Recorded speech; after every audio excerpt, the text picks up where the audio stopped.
প্রবাসীদের আগমনে শক্তিশালী হচ্ছে বাংলাদেশ ফুটবল দল, ভারতের কপালে দুশ্চিন্তার ভাঁজ।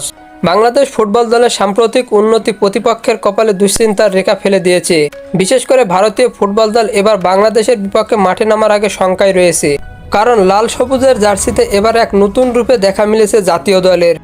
ইংল্যান্ডের লেস্টার সিটি থেকে উঠে আসা হামজা চৌধুরীর পর এবার বাংলাদেশ দলে যুক্ত হতে যাচ্ছেন কানাডা প্রবাসী শামিত সোম। কানাডায় জন্ম ও বেড়ে ওঠা এই প্রতিভাবান মিডফিল্ডার ইতিমধ্যে ফুটবল মহলে আলোচনার কেন্দ্রবিন্দুতে পরিণত হয়েছেন। বাংলাদেশ ফুটবল ফেডারেশন বাফুফে দীর্ঘদিন প্রবাসী ফুটবলারদের দলে অন্তর্ভুক্ত করার পরিকল্পনা করে আসছিল।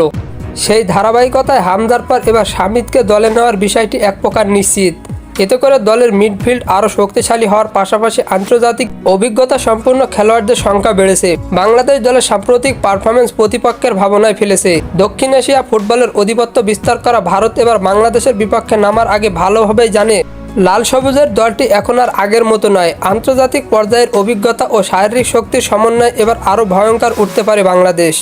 হামজা চৌধুরী ইতিমধ্যে বাংলাদেশ দলে তার দক্ষতা ছাপ রেখেছেন। প্রিমিয়ার লিগের অভিজ্ঞতা সম্পন্ন এই মিডফিল্ডার মাঠে নামলে প্রতিপক্ষের জন্য শঙ্কার কারণ হয়ে দাঁড়ান। এবার তার সঙ্গে শামিত সোমের যোগদান দলকে নতুন উচ্চতায় নিয়ে যেতে পারে বলে মনে করছেন বিশেষজ্ঞরা। বাংলাদেশ ফুটবল এমন যুগান্তকারী পরিবর্তন এনে দেওয়া বাফুফের পরিকল্পনাকে ইতিবাচক হিসাবে দেখছেন সমর্থকেরা। তারা মনে করছেন ইউরোপ ও আমেরিকায় বেড়ে ওঠা প্রতিভাবান ফুটবলারদের অন্তর্ভুক্তি বাংলাদেশ ফুটবলের নতুন দিগন্ত উন্মোচন করবে।